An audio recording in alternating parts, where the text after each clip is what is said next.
May the peace of Jesus be with us this night. From Spiritism, we learn that the earth plane is a place of trials and expiation.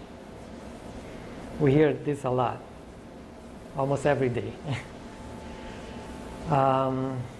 Just to be more clear, by trials, meaning that those challenges that we face in life that come to us to verify what we already have accomplished, in what level we are, and what we still have to improve in ourselves in order to take a next step in our evolutionary path. So this would be basically the trials. And expiations would be those situations that we cannot change. To name a few, I would say when we are born with some mental or physical disability, or we have some problems that happens to our loved ones because of the choices they make, and we cannot change their mind, we cannot change their situation, and we suffer because we love them, but we cannot do anything about it. So it's always a type of expiation. So basically situations that we cannot change. So only for saying that we can see that for most of us, the life on earth doesn't feel like vacation. We are in a place of challenges, where we come to face challenges, right? And these challenges sometimes are not that hard to overcome, but sometimes they are really very tough. And when the problems that we have last a little longer, they turn into a crisis. That's where the worst part begins. And so this crisis, we can name some too, like marital crisis, financial crisis, existential crisis, health problems, problems with our parents, with our kids, problems at work, and so on. So we can say that all of us at some point of our life face this kind of problem, crisis. Which means that at some point of our lives, all of us, in certain way, seek help. And that's where we're going to talk tonight, about the help we seek. And it's very important to keep in mind that all the help we need, all the help we seek, is always available to us. This is not my words, of course. This is not my words. This is not a revelation that I figured out and I brought here to tell you. Jesus, 2,000 something years ago, said something about it. He said, "Seek and we will find. Ask and it will be given to you. Knock and it will be open to you." The curious thing about this, I don't know if you guys remember that, but in what situation he said this? Well, he wasn't a famous and incomparable Sermon on the Mount when he was revealing, or he was delivering some teachings to us. And some of these teachings were not only teachings, they had the power of a law. And one of them is this one: if you seek, you will find. If you knock, the door will be open to you. And if you ask, if you receive. The curious thing about this is that he didn't establish any precondition. He didn't say, if you ask and you deserve, it will be given to you. He didn't say, if you have any credit, if you have some credit in heaven or with God, and you knock, it will be open to you. He didn't say this. And what confirms what I'm saying is what he said next. He said, which one of you, if his son asks for a bread, you're gonna give him a stone? Or if he asks for a fish, you're gonna give him a snake? So it confirms that what he said, there is no precondition. Everything we ask, we're gonna receive. So that's the promise about it. But a question arises here. Why so? Not always when we, in tribulation, we ask for help. We go to God and ask for some answer. Not always we can hear this answer, or we can receive this help, or we don't see this help coming. Why? There's an intriguing question. Why? And the answer is because the help not always correspond to what we expect. Simple. Our expectations usually correspond to all that we inherited in life. Our cultural inheritance, our religious inheritance, our educational inheritance. So, and the help, all these inheritances are within us in the form of tendencies. And the help doesn't come to conform or to support our tendencies, neither to keep us in the place where we are, comfort zone. Instead, the help comes to liberate our inner potentials and to help us to give the next step or to take the next step. So that's the meaning, that's the purpose of the help. This is very important to keep in mind, because when we know this, when you are aware of it, we can help the process more effectively and more consciously, and not miss the opportunities that we have and we do not see as opportunities. So knowing this help us to be more open to see when the help comes. Although, as I said before, the help not always comes the way we expect. There is a good example about it in John. The chapter is number 5. It's a short chapter, but it's very rich in teachings. And I want you to recall just a little part of the chapter.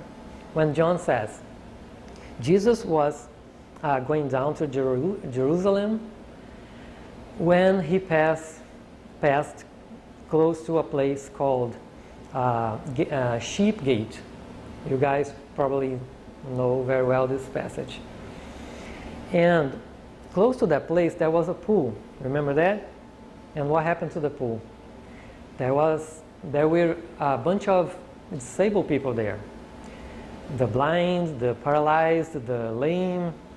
They go there expecting, because they believe that at some point, time to time, an angel come and stir the surface of the water of the pool. So the first who can get there will be healed from all his disease. This is what they believed, and this is what brought them to the pool. So Jesus went there, and when he arrived there, he saw a man laying on his mat, and he knew that man was sick for 38 years. John doesn't tell us if the man his sickness was since he was born, He doesn't tell us his age, so we cannot know when that illness or when the problem began. But Jesus knew that he was sick for 38 years and approached the man and asked him, "Do you want to be healed?" A curious question. And the man became defensive. He said, But sir, I have no man to bring me to the pool when the angel stirred the water. Every time I get into the pool, someone gets down before me, and this way I can't have what I need. So Jesus said to him again. So instead of arguing with him, he just gave him an option. So stand up, pick up your bed, and walk. The man instantly, as John says, instantly felt better. And he did exactly what Jesus said. He stood up, picked up his bed, and walked. Later on, like days later, Jesus sees this man in the temple, and he says to the man, "See, you are feeling better now. Stop sinning, or something worse can happen to you." I'm going to stop here. The passage goes on with a very interesting other teachings, but I'm going to stop here because this is what matters to our topic today. And let's go back to the beginning. So when Jesus arrived there and saw the man, he knew that the man was sick for 38 years. If you go back to the end of the story, we see that Jesus saying, sin no more, or something worse is going to happen to you. So we can conclude that Jesus knew that disease that the man had before was a consequence of something that he had done in the past, right? Because he was a sinner. So it confirms what he said before. There is no precondition. He was there and he went straight to a sinner to help him, although he was a sinner. So there's no precondition to be helped, right? You follow me? So there's no precondition. But Jesus went to the man, and instead of doing his work right away or telling the man that what he wanted to do, he asked him a question. Do you want to be healed? It's intriguing, this question, because we suppose that everyone who is sick or has some problem wants to be helped, right? Not necessarily. Not necessarily. Sometimes the person is addicted to drug, and we look at the person and say, "Oh, this person's poor thing. He needs a help. He definitely wants to get rid of this and don't know how to do it." Not necessarily. Maybe he doesn't want to get rid of the drugs. The same as to the alcohol. Same as to smoke. Same is to porn, addiction to porn. Who said the person wants to get rid of that? The person wants to get, let's say us, not the person, because it's a problem of all of us. Sometimes we want to get better, to be in a better situation, in better condition, get rid of the problem, but we really want to get rid of that thing that's the core of the problem.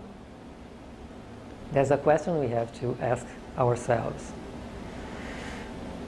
So Jesus asked him, "Do you want to be healed?" And there is a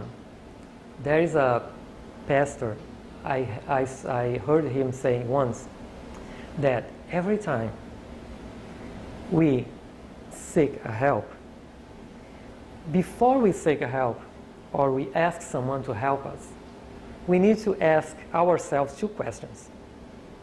The first question is, do I want to change? And then we can think, oh, come on, I'm talking about a help for a problem I have. I don't want to change. I don't need to change. I just need to fix this problem. I don't want to change my life. I don't want to go that deep. I just want to fix this problem that's sometimes a simple problem for us. But do we need to change? And why do we have to ask this question? Because we know that problems, health problems, spiritual problems, what kind of problems we can have in our lives, represents certain aspect of our life that is in a stage of stagnation. So we need to move out of that place. We need to change something in order to cooperate with the solution of the problem. We need to change something on us. And sometimes it doesn't need to be like a big change. Sometimes it can be only a change in our mental attitude, change in our way to see a situation, change in the way we treat others, change in the way we see our neighbor, our loved ones, our family, our friend, or our enemy. Sometimes just a little change, but we need to change. We need to do something. We need to do something. We need to move out of that place.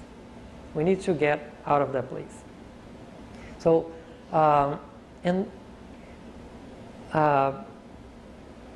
besides, after you do this, we need to do something else. See that when Jesus, the 3 things that Jesus asked the man, do you remember? Stand up, pick up your bed, and walk. First thing, stand up.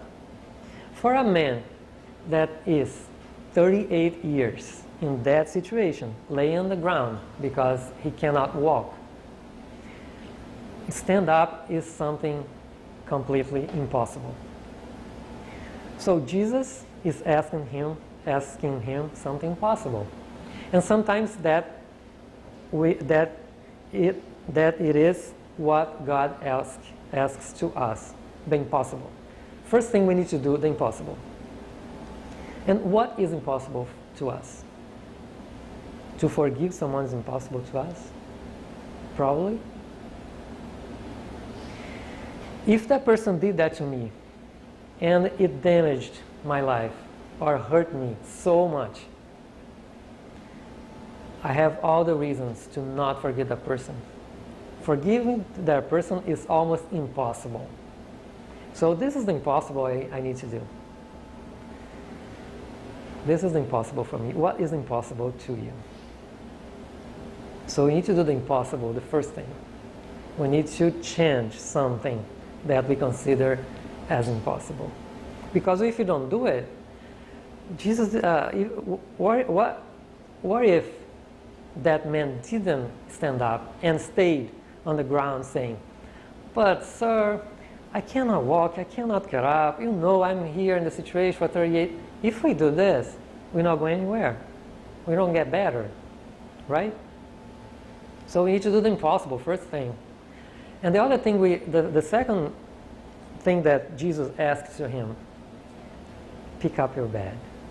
That's another interesting thing, full of teachings in it. We could say that Jesus said to the man, stand up, meaning get up. No, face life straight up. And pick up your responsibilities. Take responsibilities for your life.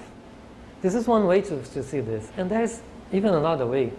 Pick up your bed can also mean burn the bridge behind you. Which means, Jesus didn't say, stand up but leave your bed there in case that you feel like that you cannot hold yourself standing, you cannot stand, so you have where to go back.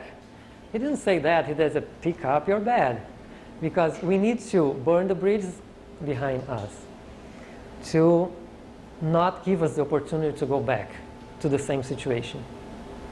And what it means what does it mean in a practical way? Well, it's very easy with the major problems that we see in our society. Like for example, addiction to drug and alcohol again. If you are addicted to alcohol and you want to stop drinking alcohol, we have to burn the bridges. Like we have to get away from people that attract us or to drag us to that vibration, to make us to want to use the alcohol and again. So we used to go to the bar, we have to just go to the bar. First thing to do. Don't go there anymore. For the drug addiction, it's the same thing. Don't go to the place where they sell drugs. There's a story that this man that he came to the church and went to the leader of the church and give him his pager. Everybody here knows what pager means? Do you know what pager means? I'm asking you because you seem to be the youngest here. Maybe you? Pager. Oh, pager. Pager. Yeah, like a beep, beep. Yeah, the antecessor of the cell phone. Yeah. Can I say that? Like messages. Right, messages. Yeah. So he gave him, the leader of the church, his pager, and said, I'm drug dealer, and the only way I can sell drugs is through this pager. Because people send me the message and I go to meet them and sell the drugs. So I'm going to give you this. He's burning the bridges, right? He's burning the bridges behind him. And then the leader was very happy with that and gave him some advice, and he went away. A few time later, he met the man again and asked him, how's life? And what have you done about the spirituality that I told you to do? And he said, well, I'm mowing the lawn. I said, but mowing the lawn is not a spiritual work. What have you done in the spiritual side? And he said, well, the thing is, I'm mowing the lawn. I mowed my backyard, all the marijuana that I planted there. So again, Wow. so he's burning the bridge behind him. So this is an example. This is an example of what I'm saying, that we need to burn the bridge behind us. Pick up our mat. Don't leave the comfort behind us so we can go back and lay down again. So, burn the bridges. So this is part of the first question. Do I want to change? We see that the man, he did everything that Jesus said, and he left. And I wonder if he didn't do everything, if the healing would be effective. So we need to do our part, right? We need to do something. There's the help that comes, but we also need to do our part. It's the same as to say that, this is a silly comparison, that you want to get in shape. Somewhere is here, you want to get in shape to wear nice clothes and to look better. So you decide to go to the gym. And then you tell your friends, I'm going to the gym because I want to get in shape. And then you go to the gym so many times, and one day your friend meets you on the street and asks you, oh, as I see, the gym thing didn't work well. And then you say, oh, you know what? I went there so many times, but nobody there helped me. Nobody there was willing to do anything for me. But I ate them food. On the side of the gym, there was a donut house, and they sell so good things, so good stuff there. So I could indulge myself with something that really makes me happy. So you get in shape, not really the shape you want, but you got in shape. So this is a silly comparison, but it shows that in this case, all the equipment was there for us, but we were waiting for someone to do something for us. But everything was there. We had all the conditions to do something for ourselves, but we were expecting someone to come and do something for us. Like the man in Jesus in the John's passage, he has his inheritances, religious inheritances. He only believed that he could be healed if he could get into the water when the angel stirred the water. But the help came in a different way. The help came in a different way and surprised him. So usually we expect that help comes the way we expect, the way we want. And most of the times that helps come in an external way. So if we stay still for a moment, if we be silent and listen to our inner world, so that's where the help begins. That's where the help begins. So, and then we have to start acting. Because when we act, we create the vibrational field that allows the help to come, to approach, to reach us, the external help, and cause the internal help to emerge when we act. So we need to start acting. So André Luiz, in his first book, Nosso Lar, I believe all of you know well this book. And I just want to highlight a few moments of the book to illustrate what we are talking today. André Luiz tells in this book his passaging, the way he passed from this life to the next. And he talks a lot about be in tune, right? Be in tune. Create this vibrational field that allows the help to reach you. So André Luiz, first of all, André Luiz, which was a spirit who wrote through the Chico Xavier many books. When he was still alive in his physical body on Earth, in the beginning or the first half of the past century, he considered himself a regular man of his time. He had a career. He was a physician. He had a family. He had a wife. He had children. He had a very good life. He had comfort. He could provide comfort to his family. He had a social life. He had everything that we could say he was a regular man. But he was a regular man in one point of view. In no other point of view, in no other level, he was a man as he himself tells us in the book Nosso Lar, that he always imposed to his family his selfishness, his way to be.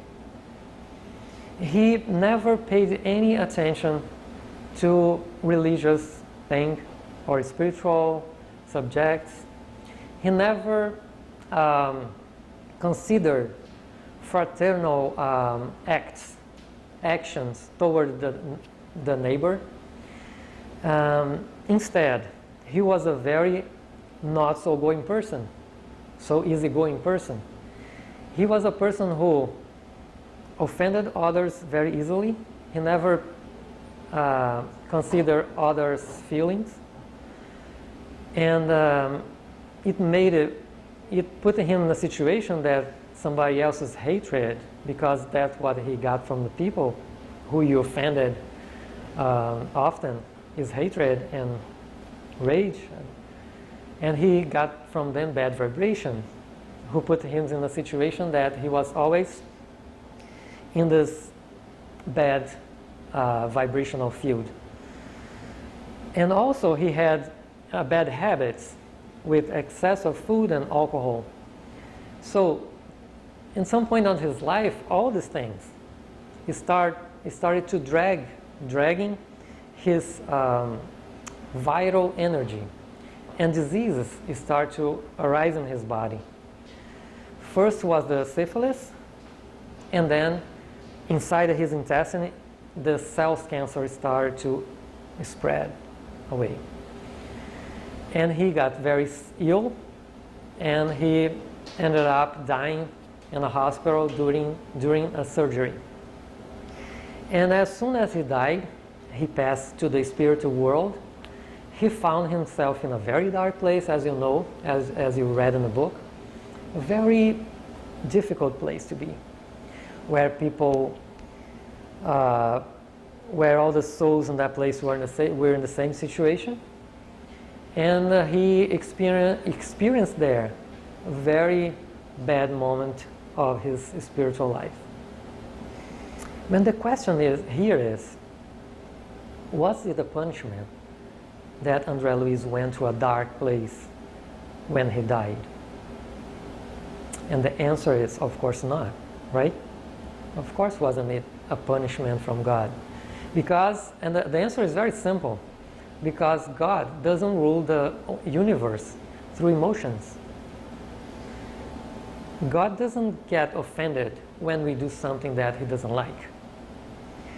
He doesn't get angry when we make choices that put us in a bad situation, or we do something bad for others, because he doesn't have the same feelings we have. He's all love, he's all compassion, and he rules the universe through perfect laws, perfect and loving laws. So we are not judged when we go to the spiritual world. We do our own judgment, because there is no judgment at all. What have, as we know, is laws, and we frame ourselves in some laws that we go against or towards to it. So it's all on us. So we can say, which can sound strange at first, that the place we go after we die is totally our choice. Because God is about respect, not punishment, right? So the place we go after we die is our choice. But there's one detail in this situation. The choice is not made in the moment, at the moment we die. The choice is made long before, when we choose the life, the kind of life we want to live on earth. So we can choose, but this choice has to be made long before. But we can choose, right? And it's also said that it's very simple, because the only thing we have to do is, if we know the place where we want to go after we die, we only have to match our vibration to the vibration to the place where we want to go. Sounds simple, isn't it? Doesn't it? The problem is how to do this, right? To match our vibration to this place. Well, there are simple things that we can do. We know, for example, that life on earth, we can conclude this by studying Spiritism. That when life on earth is a contract, right? And very risky. It's a very risky contract, because we don't remember all the details of the contract. Each one of us has his own program to fulfill here. And everyone is different, of course. Everyone is different. But there are only 3 clauses in this contract that, if we fulfill them, we're going to avoid much of problems when you go to the spiritual world. And it's not hard to fulfill these 3 clauses. The first one, we need to survive. We have to survive since day one. We cannot give up. Right? Second one, this is simple. Second one, we have to improve our spirituality and try to be a better person during our lives here on earth. It's not that hard either. Any effort we do in this direction will be counted. Will help. Any effort we do in this direction. And the third clause, we cannot cross the bridge back to the place where we came, to the spiritual world, before the time scheduled, because only God knows this time, right?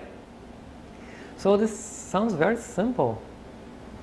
Only 3 things we have to do. André Luiz failed in 2 of them. The first one, we have to survive. He did well. He provided his family with comfort and a very good life, and he survived as long as he could. He tried to survive.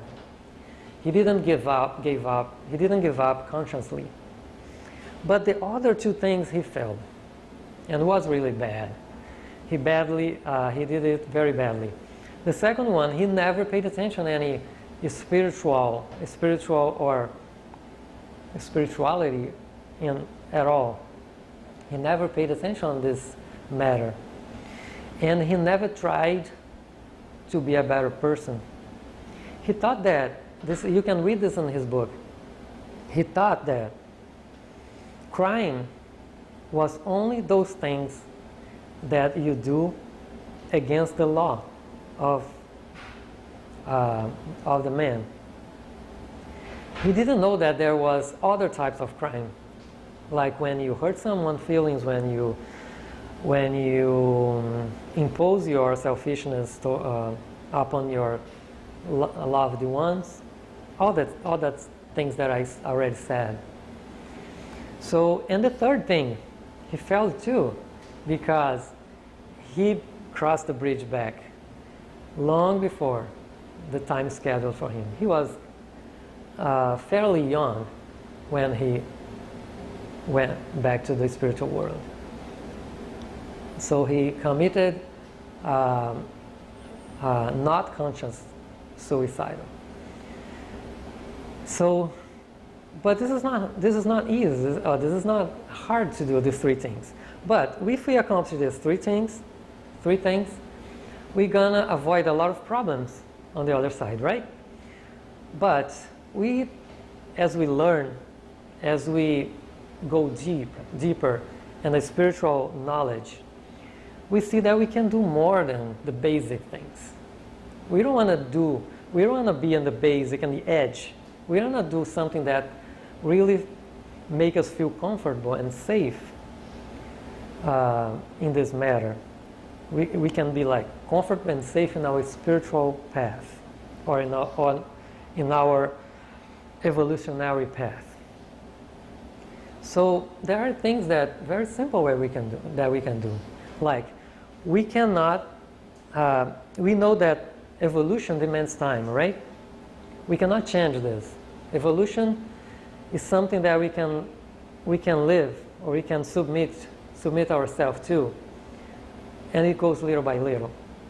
It's a learning process. But there is something that we can do to prevent or to suppress those things that holds back our evolution. This we can do. For example, simple examples, because we have to be simple. We know that we agree that all of us have bad thoughts. We have bad thoughts all the time. We cannot avoid having bad thoughts in our level of evolution because we don't have discipline yet.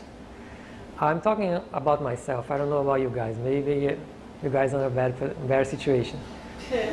But there is one thing that we can do, and it's sad that we can't prevent the birds from hold above our heads, but we can prevent them to making a nest, build a nest on our heads.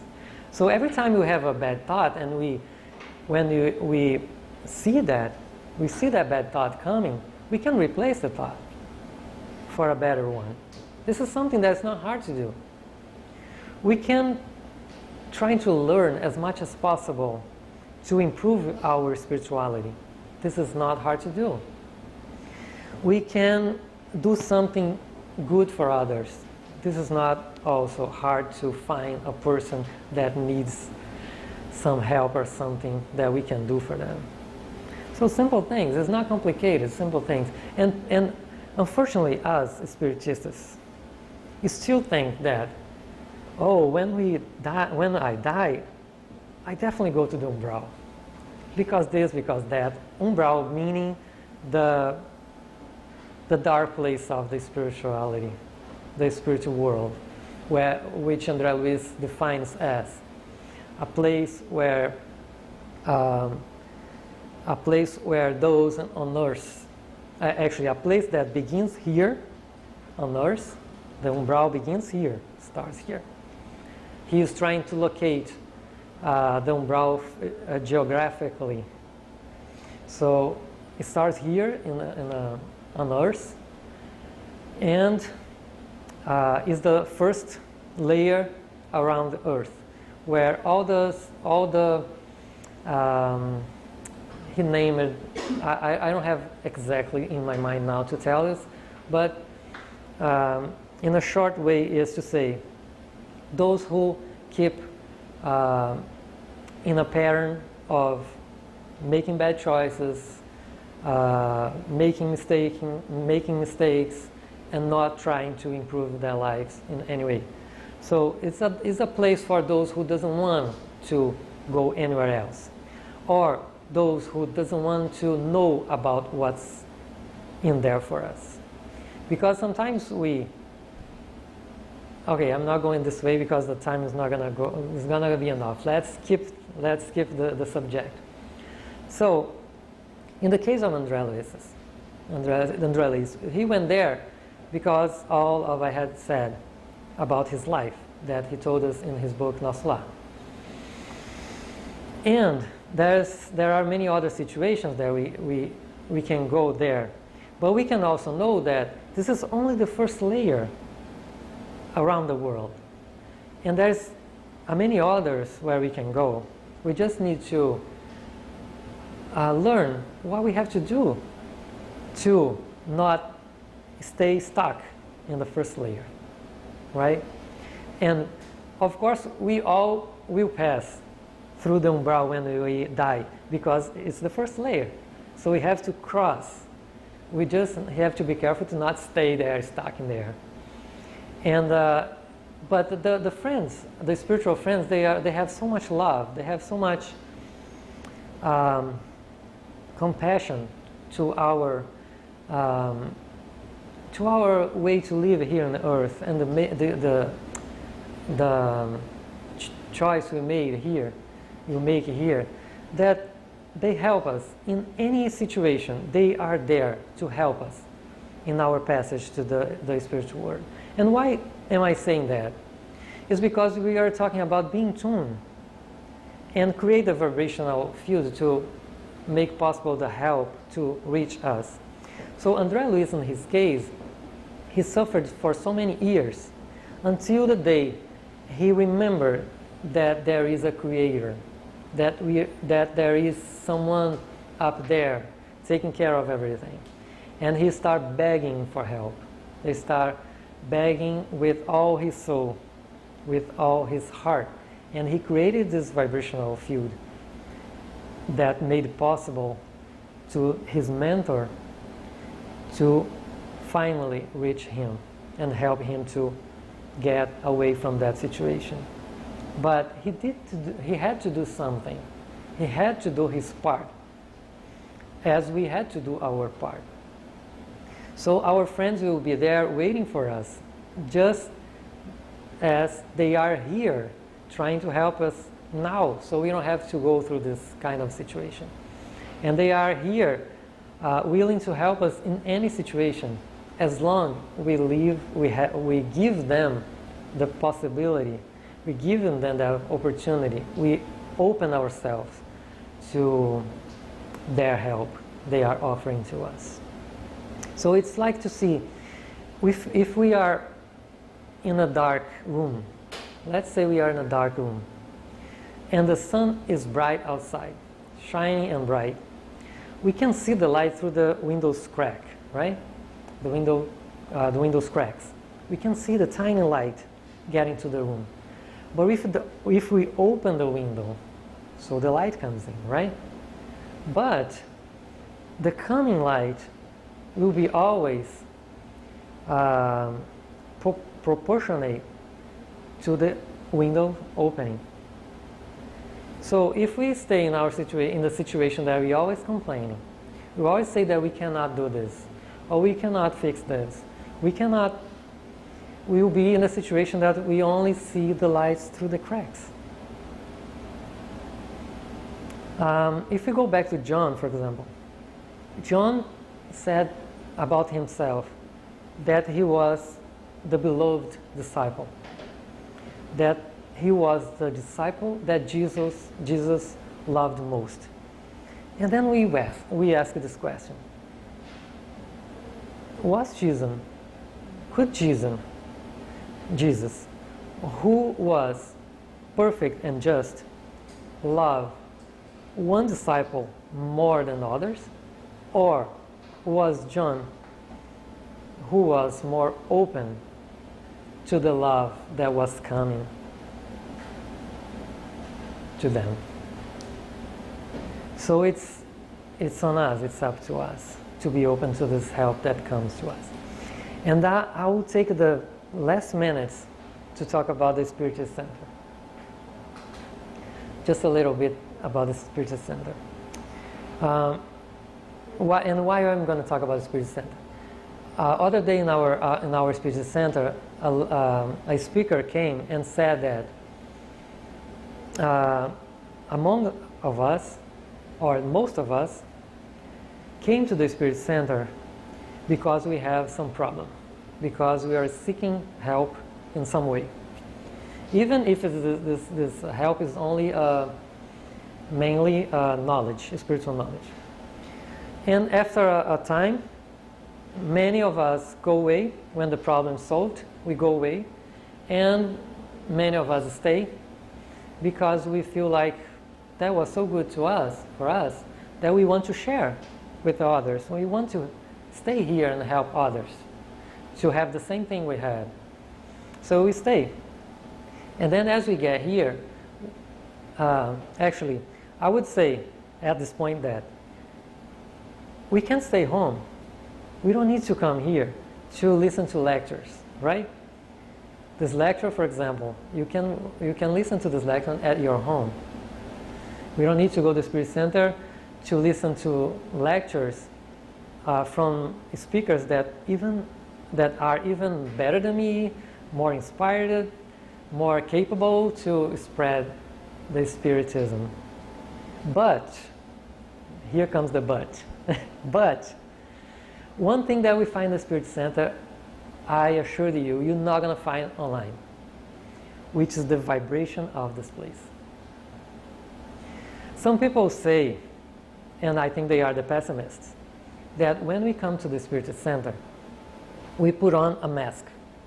And we all pretend that we are a saint, like a good person here. Some good persons. We don't have problems, we don't have nothing bad to share. We just have good thoughts and good problems. But the thing is, what I believe is, when you cross that door, we leave outside our problems, our concerns, because we know we don't need, here in this place, we don't need to be in a defensive position. Nobody here is not going to take nothing for us, anything from us. And we don't come here to take anything from anyone. We come here with our heart and our mind open. to spiritual knowledge, right? Am I wrong? So imagine a place that everyone that goes there only have the intention of a fraternal coexistence, and only think about good things, and talk about good things, and study about good things. This place is totally preserved and a good vibration.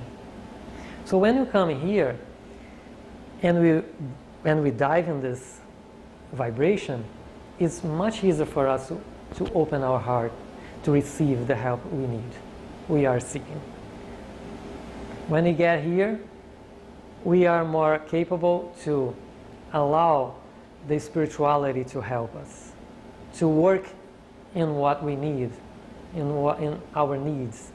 Some of them that we even don't know, because it's regarding to the spiritual side, spiritual companies that we have, that here, while I'm talking to you guys, they are working like Andre Luis says, as an electrician, clipping off the wires that make us keep us connected to our spiritual companies. And the spiritual companies, of course, they are brothers and sisters. They are not evil, the devil. They are taken for a place where they can be helped too. So this is a very nice place to be, right? I rather to come here than to watch online, to watch the same lecture online. And then we got here in the Spiritist Center, and first of all, we realize or we find that Spiritists are people who like to talk. We talk a lot. If you come here and ask, And study. Talk and study. that's where I'm going. If you ask someone a question here, be prepared, because probably you're gonna listen to a lecture here. But there's a reason, and the reason is exactly that, because we study a lot. We study here like the whole week, almost every day, right? Maybe here every day, and the whole year around. I'm a fortunate one, because I was born in a Spiritist family.